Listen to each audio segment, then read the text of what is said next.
Ok, estamos gravando. Edu, então, por favor, tu faz a...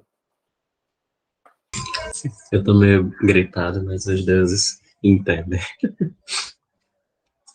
Este, que habitas a tua morada no topo do mundo, deram-te os deuses eternos e os homens que vagam na terra honras das mais elevadas, bem como um assento perene.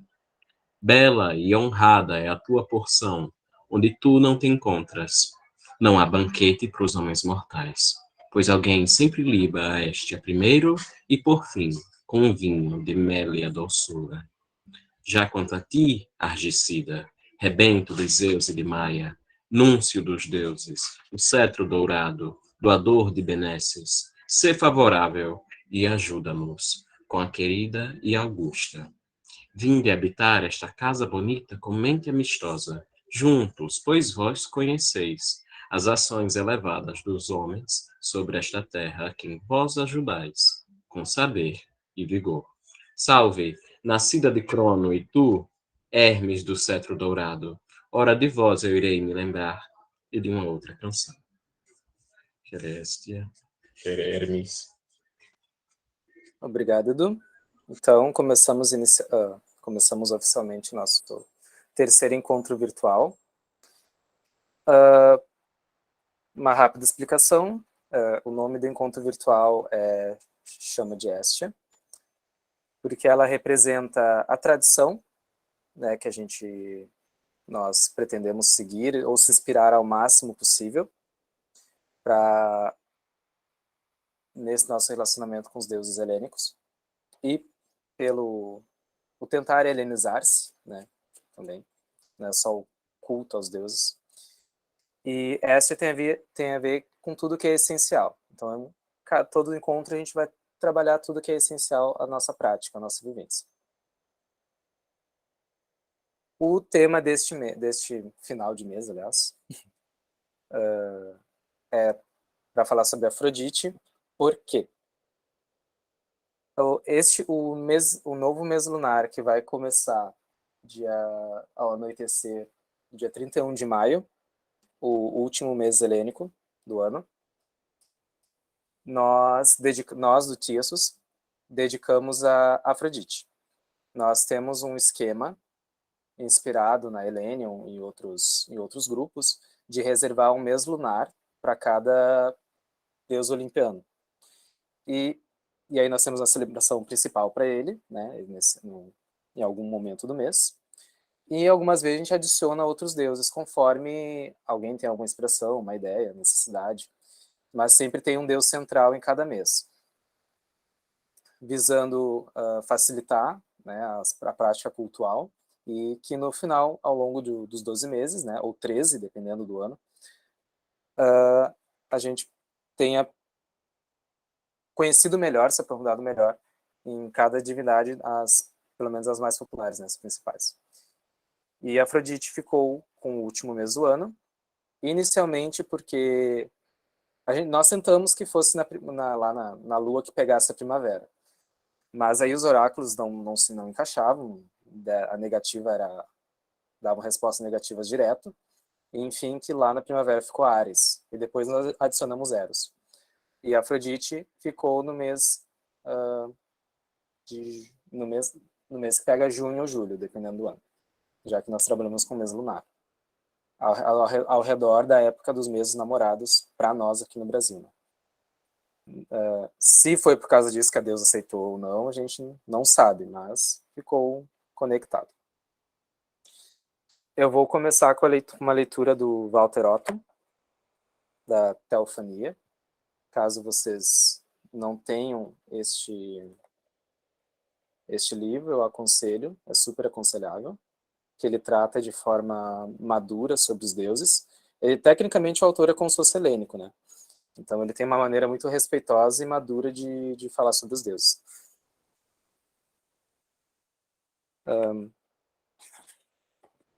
E ele tem um bom capítulo sobre Afrodite aqui. Então, eu vou pegar aqui.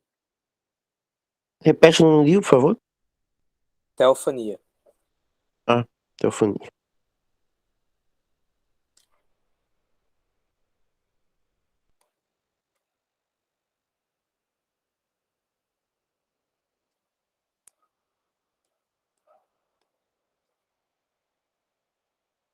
Então, assim, pois, também, Afrodite chegou à Grécia vindo do Oriente. Até conhecemos a rota da imigração.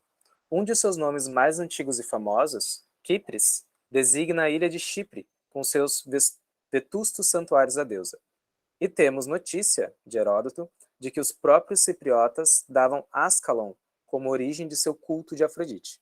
Ela era a grande deusa da fecundidade e do amor dos babilônios, fenícios e outros povos da Ásia, a rainha do céu, cuja adoração prestada pelas mulheres israelitas causava horror ao profeta Jeremias. Na Grécia, ela pode ter se encontrado com uma deusa autóctone e com esta se fundido. Mas seja como for, mostrou aos gregos um semblante novo, uma face olímpica. Uma pequena observação, que aqui o Walter Otto já diz alguma coisa da visão dele em relação aos deuses também, né? Que ele já traça uma linha direta da deusa que saiu lá do Oriente até a Grécia. Mas reconhece na Afrodite uma revelação, uma nova manifestação dessa divindade que foi trazida lá do mundo oriental. Aqui não é mais a rainha do céu. No entanto, ao passo que os outros deuses descendem do Pai Céu e da Mãe Terra, ela, que é o deleite dos homens e dos deuses, segundo Lucrécio, foi engendrada no mar pelo deus Céu, Urano, como última flor de sua potência viril. Conta Hesíodo que quando Urano veio na escuridão da noite deitar-se amorosamente sobre a terra, pela última vez, pois Cronos o estava tocaiando e o mutilou. O seu membro viril, amputado, caiu no oceano sem fim, onde uma branca espuma pôs-se a borbulhar em volta da carne divina, dando nascimento a uma donzela maravilhosa, que a portou na ilha de Chipre. Quando ela pisou na terra, esta floresceu sob seus pés. Eros e Ímeros, os gênios do amor, volitavam-lhe ao redor em seu nascimento e em seu caminho rumo aos deuses. A parte que lhe coube nas honrarias divinas foi o tagarelar de donzelas, o engano, o doce deleite, os abraços e as carícias. Isso segundo Hesíodo.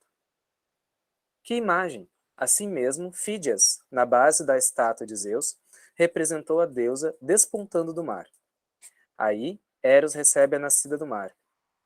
Pitho, a coroa, que é a Peito, no caso, a deusa da persuasão.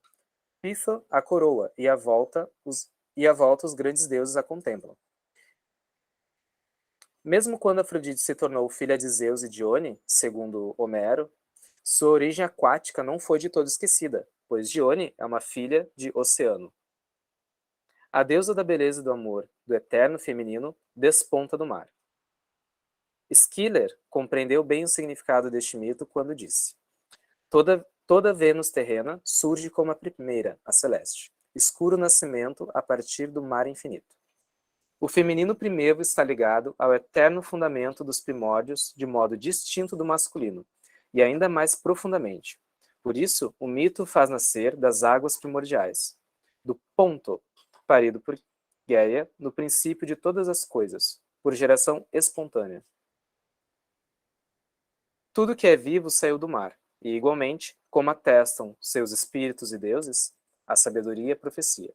Dioniso é familiar das profundezas. Porém, o fruto mais encantador delas é o amor. Não se parece ele com o sorriso celestial do amor sereno? Afrodite é o amor, mas não como Eros, que a Teogonia conhece como primeva potência geradora, ao lado de Caos, e que mais tarde surge como seu filho. Este Eros que, segundo Platão, em si mesmo é carente e anseia pela plenitude do belo para nele gerar. Afrodite, por sua vez, é a própria riqueza, o ouro superabundante, a generosidade preciosa do mundo, que sempre dá e contudo não empobrece. O amado, que parece feliz por si mesmo e prontamente se dispõe a abrir os braços ao ditoso. Embora os prazeres do amor sejam obra sua e seu favor, e até mesmo tenham seu nome, Afrodite, em sua essência não é o amante, e sim o amado. Não o que possui, como Eros, e sim o que fascina até o arrebato do êxtase. Por isso seu reino compreende todos os deleites, desde o amor sexual até o encanto celeste do belo eterno. Tudo que chamamos de amável, seja figura ou gesto, palavra ou ato, leva seu nome. Epafroditos. Rogamos a deusa, diz Sócrates no banquete do Xenofonte. Rogamos a Deus a que nos conceda amáveis palavras e obras amáveis. Vale dizer que comunique aos homens alguma coisa da graça da própria Afrodite. Os domínios de Afrodite. Desde tempos remotos, a nascida do mar foi venerada como deusa do mar. Contudo, não no mesmo sentido em que o são Poseidon, Anfitrite e outras divindades oceânicas. A mesma formosura com que ela enche toda a natureza, derrama o seu encanto também sobre o mar. Dão testemunho de sua divindade o mar sereno e a navegação feliz. Aqui ele cita Lucrécio. De ti, ó deusa, fogem os ventos, as nuvens do céu fogem quando te aproximas. Para ti, a terra faz brotar as suas graciosas flores. Sorri-te o espelho do mar, e para ti reluz em silêncio o espaço radioso do céu. Ela era, pois, chamada de deusa da boa viagem, deusa dos portos. Poseidon era seu paredro nos cultos. Considerava-se filha deles a forma divina da ilha de Rhodes, que teria emergido das profundezas do mar.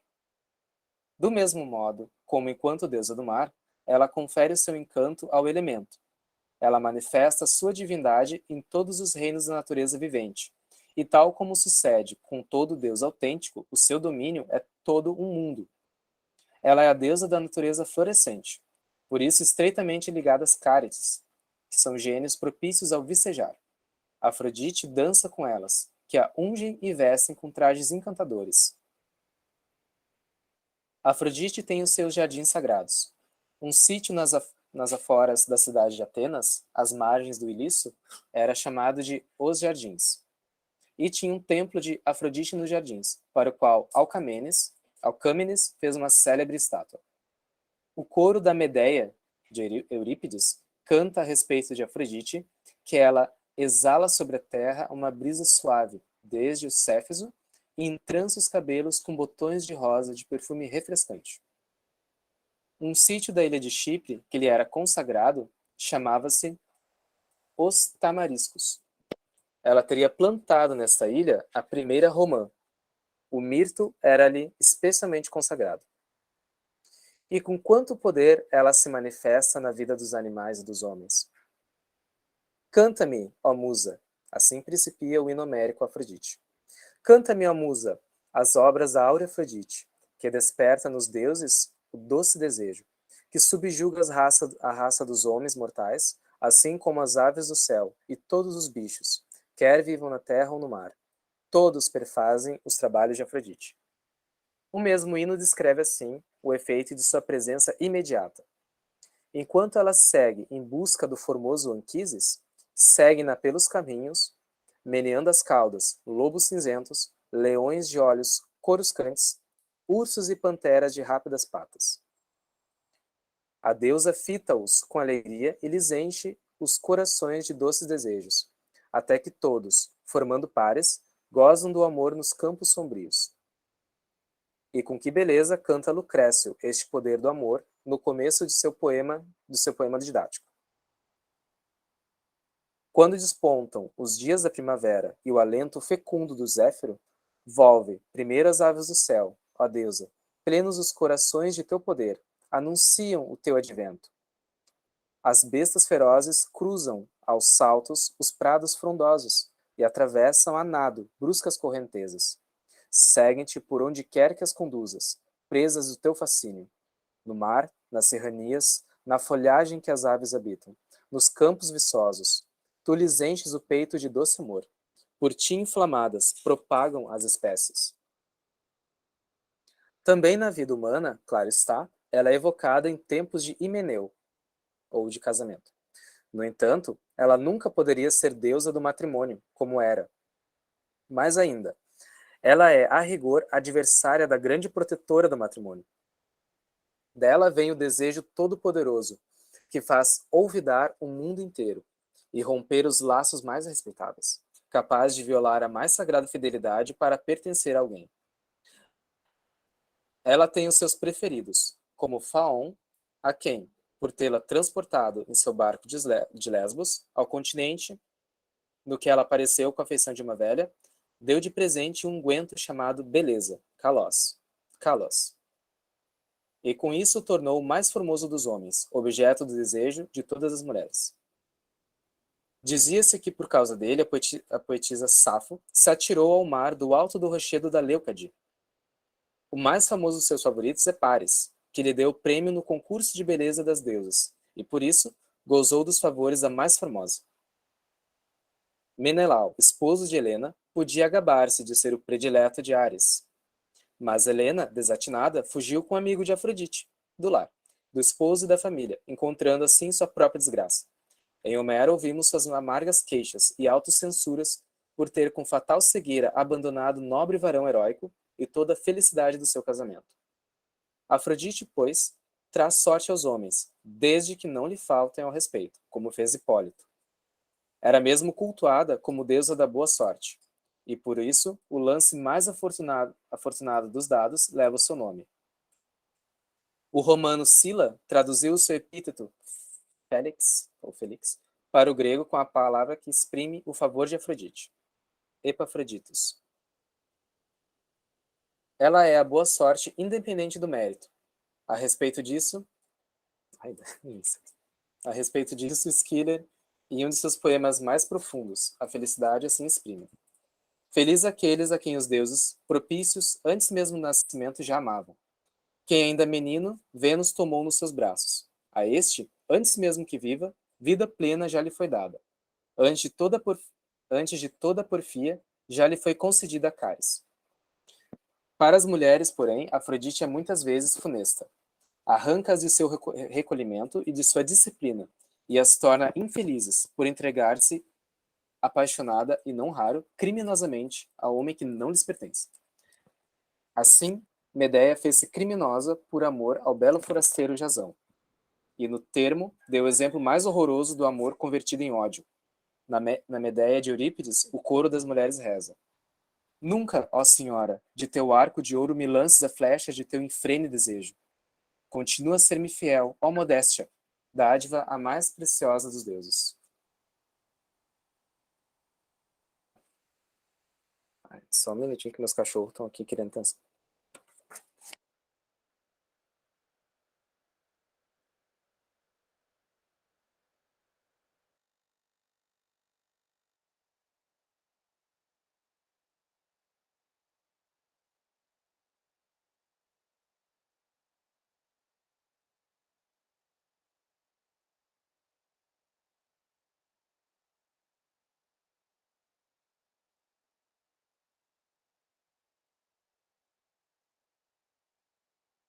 Ué, falou? Ah,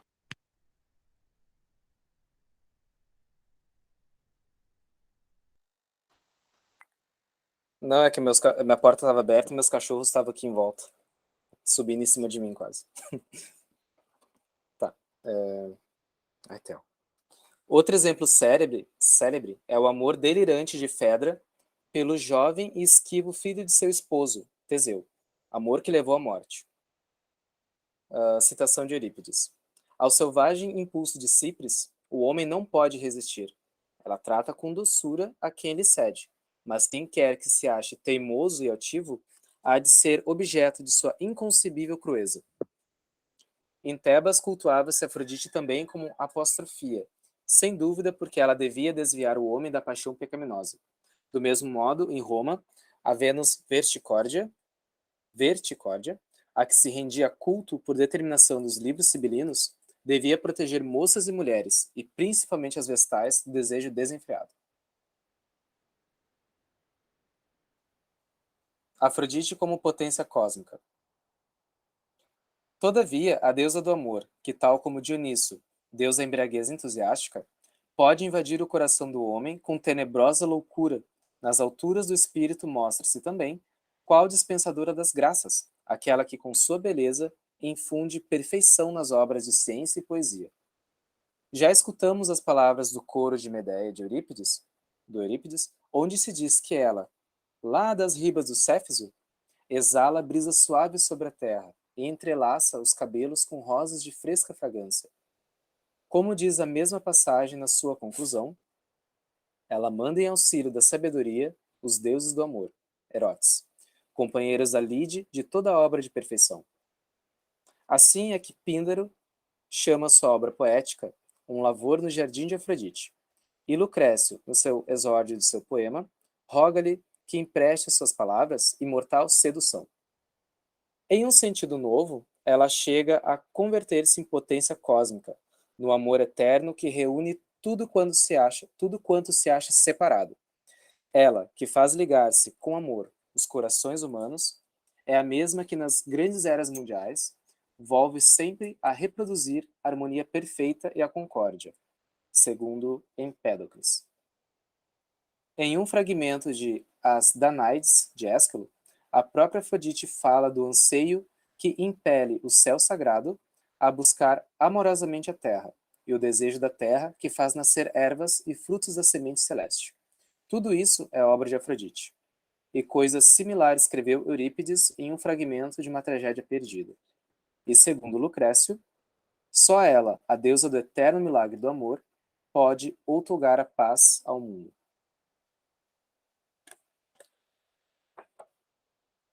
Essas foram as palavras de Walter Otto sobre Afrodite.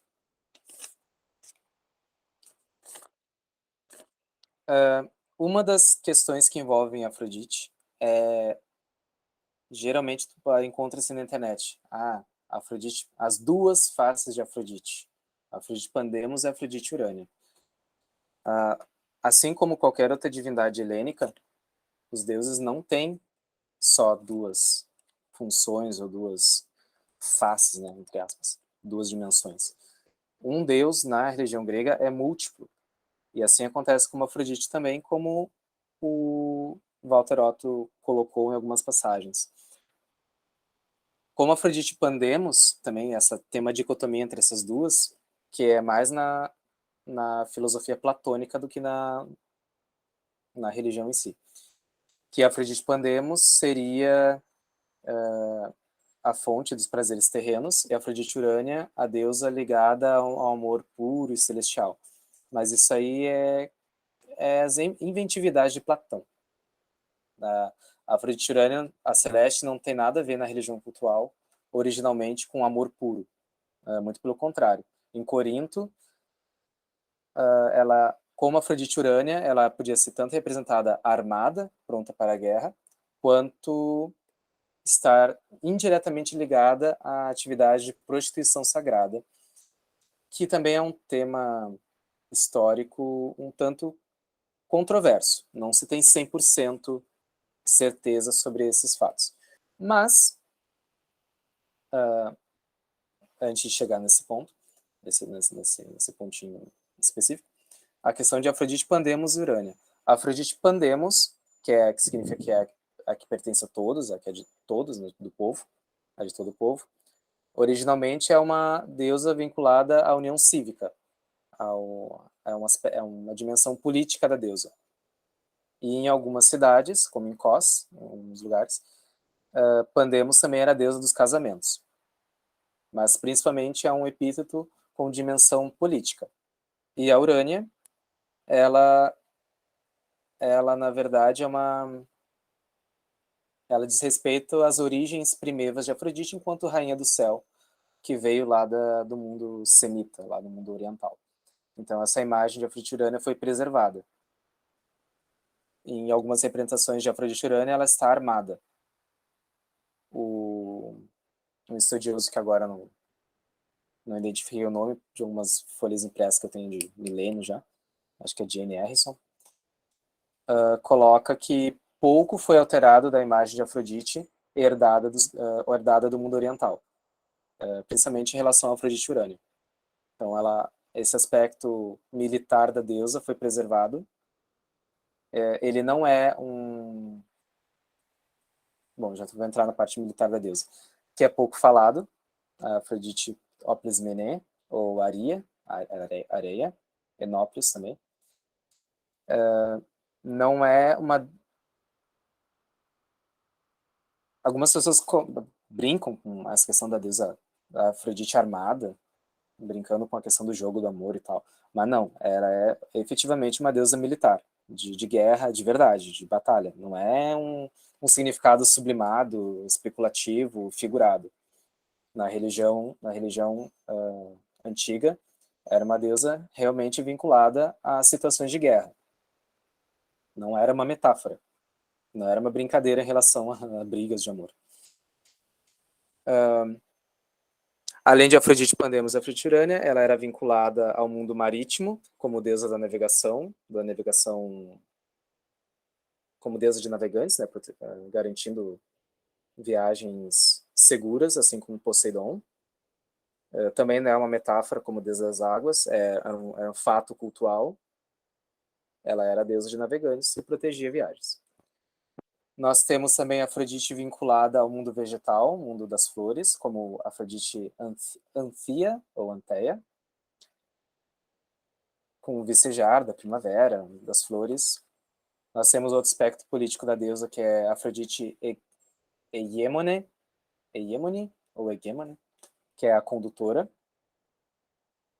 Temos também alguns aspectos quitônicos da deusa, Equitimbidia, a cavadora de tumbas, tem a Melena, a negra, que são aspectos quitônicos que aparecem em alguns locais.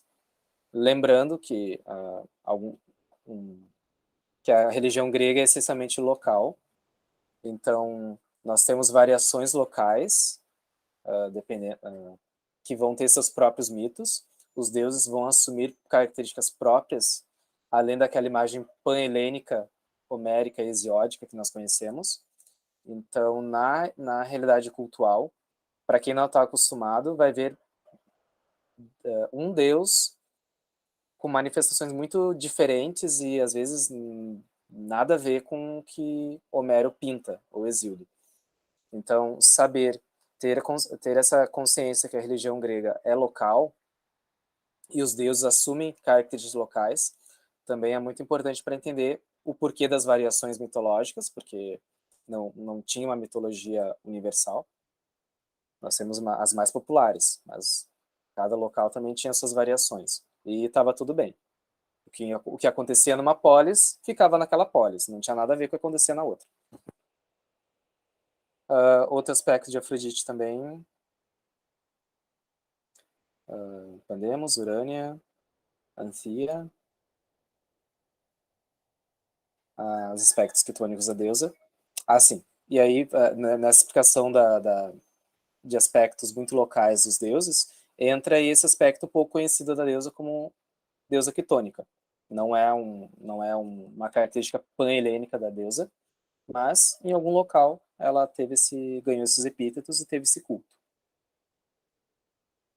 E a questão da prostituição sagrada não é uma informação incontestável, e se ocorreu, foi um fenômeno muito particular de locais de culto que teve um dedinho muito forte de influências orientais, como é o caso de Corinto e de uma outra região que é Locre, onde tinha essa prostituição ligada a um santuário de Afrodite.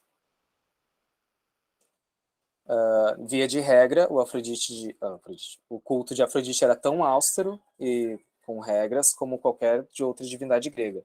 Porém, onde tinha esse peso oriental em algum templo ou outro, existe esse fenômeno da prostituição sagrada, que em princípio é Corinto e Locre.